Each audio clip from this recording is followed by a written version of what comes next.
Good afternoon everybody. So today I will discuss about the maxillary artery, its courses and branches. So this was the maxillary artery, which is the terminal branch of the external carotid artery. So at the neck of the mandible, posteriorly, the external carotid artery enters into the parotid uh, main parotid parenchyma, and there it divides into the maxillary artery and superficial temporal artery. Now I will discuss about the maxillary artery.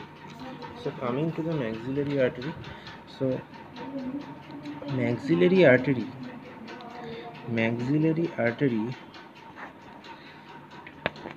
has its branches, which are firstly, it has three parts. The first part, second part, third part. So it is divided into three parts. The first part is known as the mandibular part. So this is the mandibular part. It is the pterygoid part. Pterygoid part. Second part is the pterygoid part, and the third part is the pterygopalatine part. So third part is the pterygopalatine part.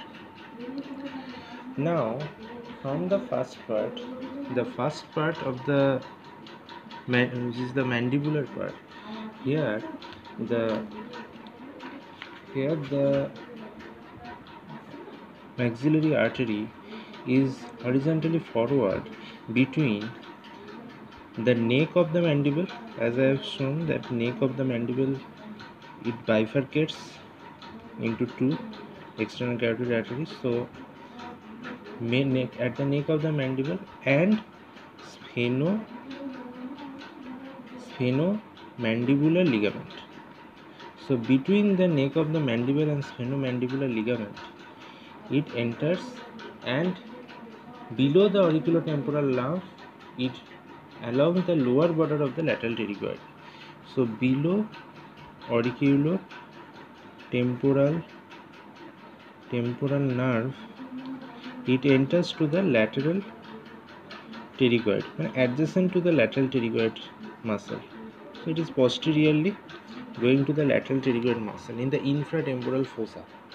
So it enters into the lateral pterygoid muscle. Now the first part has five branches.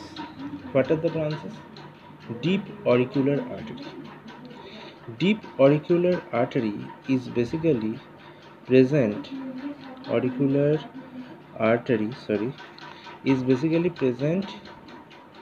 the external acoustic canal or external auditory meatus, and gives the blood supply to the external auditory canal.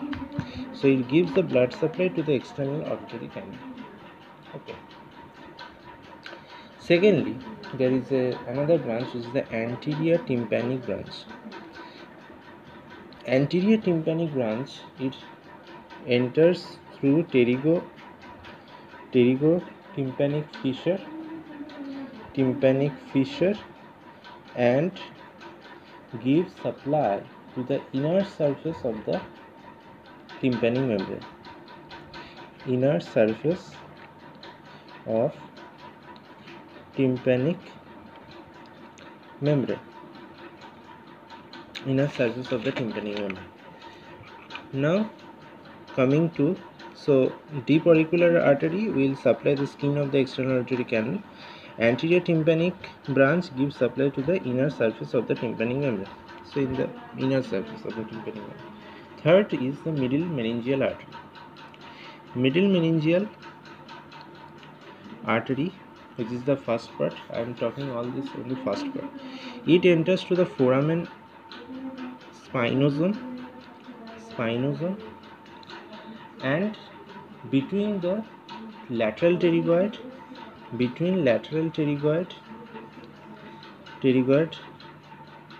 because it is in the lateral pterygoid, the whole first part. So this middle meningeal artery between the lateral pterygoid and sphenomandibular ligament, it enters to the foramen spinosum, and then it supplies to the middle cranial fossa, enters to the middle cranial fossa and supplies to the pterion and the parietal branch. The parietal branch. In the parietal bone, we can see that the branches of the middle meningeal artery. So this in the inner side. Now coming to the accessory meningeal artery. There are some accessory meningeal artery which comes to the foramen ovale and gives supply to the infratemporal fossa. Structure in the infratemporal fossa.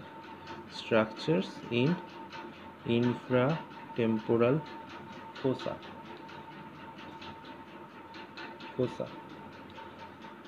Okay, that is extracranial to the pterygoid. Now coming to the inferior alveolar artery. The inferior alveolar artery runs downward, medial to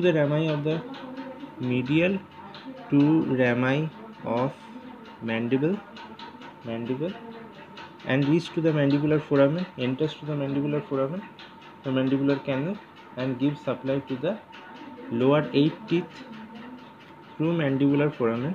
So this is the mandibular foramen.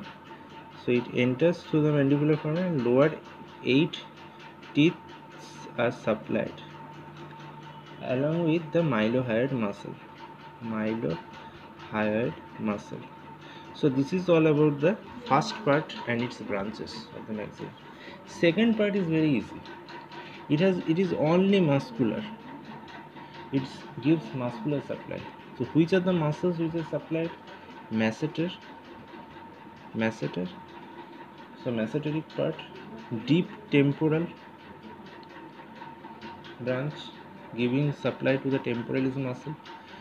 Third is the pterygoid, because it is pterygoid only.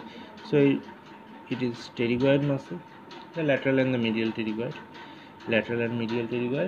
and the buccal branch that is giving to the blood supply to the cheek. Now coming to the third part. So third part is very much important. So I am discussing about the third part.